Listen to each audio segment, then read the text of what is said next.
Hi there, welcome to Techie Dialogue. In today's video, I'm going to show you how to import a Figma file into Figma, step by step. Whether it's a file you downloaded online or something shared with you, I'll guide you through the process. Before we start, don't forget to subscribe to the channel for more helpful tutorials like this one. Let's get started. Step 1. The first thing you need to do is locate the Figma file on your computer. If it's in a zip folder, make sure to unzip it first.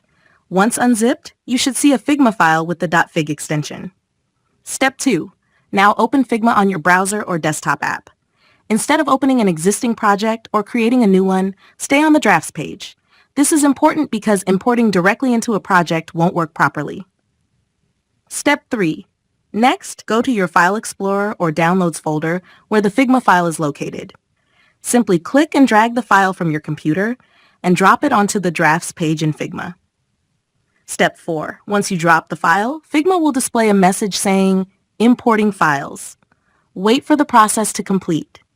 When it's done, you'll see a new draft created with the name of your Figma file. And that's it! Importing a Figma file is that simple.